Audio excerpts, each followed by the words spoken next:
amigos, bienvenidos a su cátedra de fisiopatología. Vamos a continuar con la segunda clase de Historia Natural de la Enfermedad con el periodo patogénico.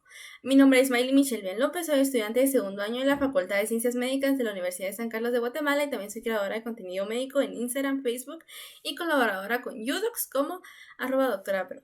Entonces ya saben que cualquier duda me pueden comentar, pueden tomarle un screen y etiquetarme y con gusto se les voy a contestar. Entonces, ¿qué vamos a ver hoy? Esta es una clase muy pequeña, pero igual es muy importante, que es prácticamente la base de la fisiopatología de una patología como tal, que es el periodo patogénico en la historia natural de la enfermedad. Tenemos el periodo de latencia o subclínico, el periodo clínico y el horizonte clínico, que ya también lo habíamos visto en la clase pasada, y los signos y síntomas, que también lo vamos a refrescar. El defecto, daño y la muerte o complicación. Si nos damos cuenta de estos puntos van a ir como en una orden, una sucesión, porque quiere decir que van a tener un orden como tal. Pero primero describamos qué es el periodo patogénico. El periodo patogénico, como bien lo dice su nombre, es el periodo donde se presenta la enfermedad. En ese se muestran los cambios que se presentan en el huésped una vez realizado el estímulo efectivo. ¿Qué quiere decir esto? Si nosotros recordamos la clase pasada, un agente va a invadir a un huésped.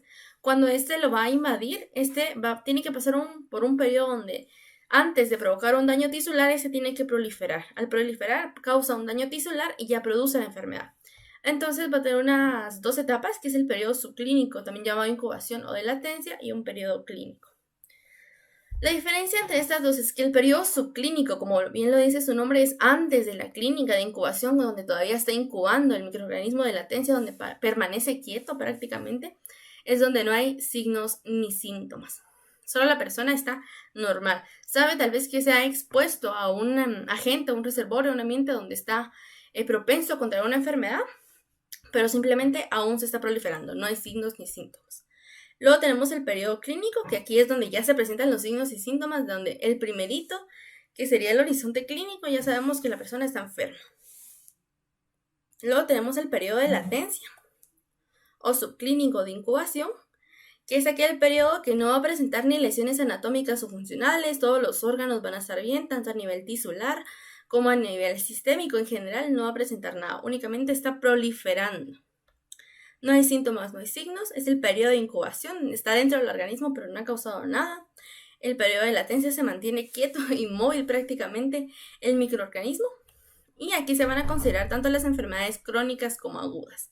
Ya sabemos que las enfermedades agudas tienen un tiempo de duración muy corto y las enfermedades crónicas van a ser muy largas, pueden durar hasta años o no ser tratadas. Y hay que tomar en cuenta que pueden ser físicas y mentales. Siempre nos estamos refiriendo a un microorganismo, pero no todas las enfermedades van a estar dadas por microorganismos. Esto lo vamos a ver más que todo en psiquiatría o salud mental, como bien lo conocen, porque algunos efectos en la vida diaria que nosotros tenemos, que no son necesariamente un microorganismo que se puede ver en el microscopio, van a causar una patología o un daño estructural como tal. Bueno, luego tenemos el periodo clínico, que es cuando ya vemos que sí empiezan a presentar signos y síntomas, ya efectivamente hay un daño, hay una alteración a nivel tisular, ya empiezan a haber destrucción de células, cualquiera de las lesiones, adaptaciones o estrés celular que habíamos mencionado antes, y aquí se da el horizonte clínico, que es cuando ya se da el primer signo o síntoma, y estamos hablando de la enfermedad pura. Entonces, dentro de este periodo clínico vamos a tener 3 periodos más, que es el periodo prodrómico, el periodo clínico como tal y el periodo de resolución. Esto no lo resume como tal porque el periodo prodrómico va a ser las manifestaciones generales, síntomas o signos que son difíciles o muy genéricos. Cuando digo muy genéricos es que se presentan comúnmente y no sabemos o pueden tener muchas causas. Por ejemplo, un dolor de cabeza puede ir desde un simple estrés hasta un tumor. Náuseas, vómitos, una fiebre, un dolor corporal general, puede ser algo físico, puede ser algo mental, entonces realmente no se conoce lo que es, pero ya están presentes los signos y síntomas. Tenemos el periodo clínico, que es cuando ya hay más signos y síntomas. Por ejemplo, aquí empiezan ya los signos prodrómicos, como había mencionado en la primera clase, que es lo que son específicos de una enfermedad y nos facilitan el diagnóstico. Se sabe que con estos signos o síntomas ya están más dirigidos a un diagnóstico, pero es porque ya hubo más cambios tisulares. También tenemos el periodo de resolución, que es la etapa final, donde la enfermedad ya sea que desaparece, se recupera, la persona muere, se vuelve crónica o recibe inmunidad. Esto lo vamos a ver más adelante, pero ¿cómo es que funciona la inmunidad? Pues una persona se enferma, está en un grupo de personas y todas estas van a adquirir inmunidad. Hay un país, de hecho, que por el COVID no se vacunaron, no se trataron, no utilizaron medidas y crearon inmunidad de rebaño. Los cuerpos se adaptaron. Quiere decir de que hay una posibilidad de que todos los cuerpos se adapten. Pero eso va a depender de las condiciones de salud de cada país y cómo están las condiciones de cada persona o de la población en general. Luego tenemos lo que es el horizonte clínico, los signos y síntomas. Ya habíamos mencionado que el horizonte clínico es la aparición del primer signo o síntoma, incluso ambos, que terminan en un cambio tisular, la presencia de un agente infeccioso que provoca una enfermedad. Como ya había dicho, es porque ya de verdad el agente está trabajando, está provocando un daño a nivel de los tejidos y este ya va a provocar síntomas o signos. Recordando que son los síntomas o signos, los síntomas son todo aquello que los pacientes van a sentir, que nosotros no podemos ver, sino que ellos nos dicen, me duele aquí, me siento así, he pasado por esto, he sentido esto. Pero los signos es que tanto ellos como nosotros lo podemos observar. Aquí tenemos unos ejemplos muy rápidos, muy conocidos de los síntomas y signos. Por ejemplo, los síntomas tenemos dolor, fatiga, cansancio, náuseas. Nosotros no podemos ver si el paciente siente náuseas. Él nos dice, he sentido náuseas. Igual con los signos. Tal vez él no se había dado cuenta del edema, de la apnea, de la fiebre, de la ictericia, como podemos ver acá. También está la fiebre. Bueno, el defecto o daño. Nosotros podemos ver que por un virus o por cualquier agente de algo sano puede pasar a algo patológico totalmente. Por ejemplo, aquí tenemos un hígado sano, tenemos una hepatitis crónica que no se ha tratado, a una cirrosis y pues de aquí hasta el daño irreversible, que es un carcinoma hepatocelular. Bueno, luego tenemos los tipos de daño, que es agudo y crónico, que más que todo van a ser el tiempo de duración del daño. Si es agudo, pues va a tardar días, semanas, tal vez meses, pero no mucho. Va a ser curable o tratable y se puede desaparecer o puede volverse crónico si no se trata. Y esta va a abarcar el daño tisular, físico y mental. Luego tenemos el daño crónico, que van a ser meses, años o que nunca se va a curar, quiere decir que es incurable, únicamente se va a tener que adaptar la persona. Y aquí también tenemos el daño tisular, físico y mental, como lo es la depresión. Luego tenemos la muerte o complicaciones, que es ya prácticamente la fase final del periodo patogénico.